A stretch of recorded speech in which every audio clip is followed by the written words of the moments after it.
Et les transporteurs à très bas prix comme Swoop et Flair arrivent en haut de la liste en matière de plaintes selon l'Office des transports du Canada. Les compagnies aériennes à rabais font donc mauvaise figure malgré leur multiplication ces dernières années au pays.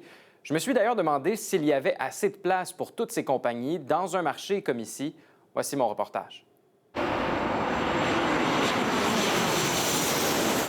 L'industrie canadienne du transport aérien est sur un nuage.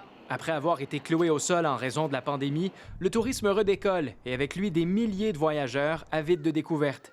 Et les transporteurs ont sauté sur l'occasion. Dans les 5 dernières années au Canada, 4 compagnies aériennes ont commencé à offrir des vols intérieurs réguliers. La plupart ont misé sur le transport à très bas prix, comme Swoop, Flair, Canada Jetlines et Lynx. I do believe that this is a transformation in Canada where more affordable fares will come, and I think it's been way too long for that.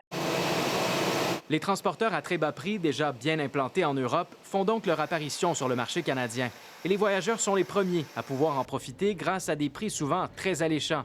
Mais cette expansion rapide pourrait entraîner des turbulences, selon cet expert. On a déjà vécu cette même hausse de capacité dans le passé. Et ça garantit pour moi 2 choses. La guerre de prix va continuer, mais aussi, c'est presque garanti qu'il y a quelqu'un qui va tomber sur le côté. Le nombre de transporteurs est beaucoup trop élevé. Avec un énorme territoire à couvrir et un volume de passagers beaucoup moins élevé, le marché des vols à bas prix au Canada ne peut pas viser le succès européen, selon lui. Le problème est que le marché n'est pas là. Pour réduire leurs coûts d'opération, les transporteurs à rabais offrent des services de base et facturent les clients pour presque tout. Carte d'embarquement, bagages à main, sélection des sièges. La location d'avions neufs et économes en carburant est aussi chose courante dans l'industrie des vols à rabais. Mais quand des défauts de paiement surviennent, comme avec Flair au cours de la fin de semaine dernière, les passagers sont les premiers à en subir les contre-coups. Dans une déclaration, Flair souligne la mise en service de 4 avions supplémentaires et ne prévoit aucune autre perturbation de sa feuille de route.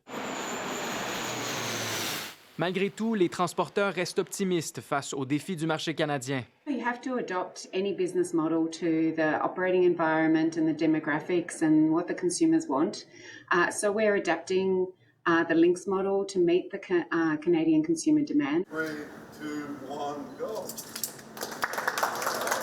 Et alors que plusieurs compagnies annoncent l'acquisition de nouveaux appareils et des vols vers de nouvelles destinations, seront-elles en mesure de répondre à la demande dans un contexte où la pénurie de main-d'œuvre touche aussi l'industrie du transport aérien?